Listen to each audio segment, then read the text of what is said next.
আলোচনা শেষে আসছে আমরা ফাহিমা নাসরিন মুন্নি আপনার কাছে একটা প্রশ্ন করে আমরা আজকে আলোচনা শেষ করে ফেলবো। আমাদের ভারতের সাথে আমাদের একটা সম্পর্ক চলছিল, এখন ভারত আপনাদেরকে ইনভাইটেশন করেছে, এটাকে কিভাবে আপনারা দেখেন?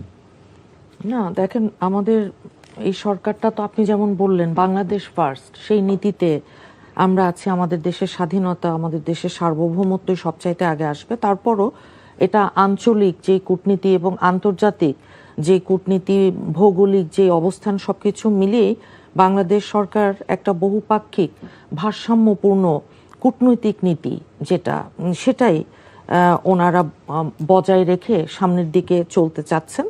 এবং বর্তমান সরকার, যে আমাদের এই সরকারটা যারা আছেন, সম্পর্কটা কেবল একপাক্ষিক অতীতের মতো আওয়ামী লীগ যেটা করেছিল যে আমাদের সাথে রক্তের সম্পর্ক, সেটা আমরা বিশ্বাস করি না।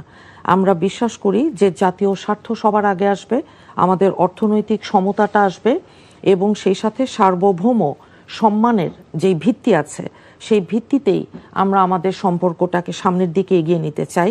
সেই সাথে সীমান্ত এবং পানি বন্টনের যে বিষয়টা আছে, তিস্তা নদীর পানি চুক্তি সহ আমাদের 54টা যে অভিন্ন নদী, সেখানে সেটা হ্যাঁ আছে, সেই স্পর্শকাতর এই ইস্যুগুলো, সেগুলোতেও আমরা চাই যে সরকার, এই সরকারটা আপনারা দেখেছেন অত্যন্ত শক্ত এবং যৌক্তিক একটা অবস্থানে আছে। কিছুদিন আগে পালিয়ে গেছেন যিনি ফ্যাসিবাদ, সেই সময়কার তৎকালীন আমাদের দেশে যিনি ছিলেন, তো উনি যাওয়ার পর ওখানে বসে, ভারতে বসে যখন বক্তব্য দিয়েছে, যেটা আমরা মনে করেছি অত্যন্ত অনভিপ্রেত এবং অনাকাঙ্ক্ষিত, কারণ উনি এখানে তো দণ্ডপ্রাপ্ত একজন আসামি, হাজার হাজার ছাত্র জনতার রক্ত ওনার হাতে, এবং গণহত্যা, মানবতা বিরোধী যে অপরাধ, গুমের মতো অভিযোগগুলো আছে, সেখানে বাংলাদেশ সরকার বোধহয় এই ইতিহাসে এত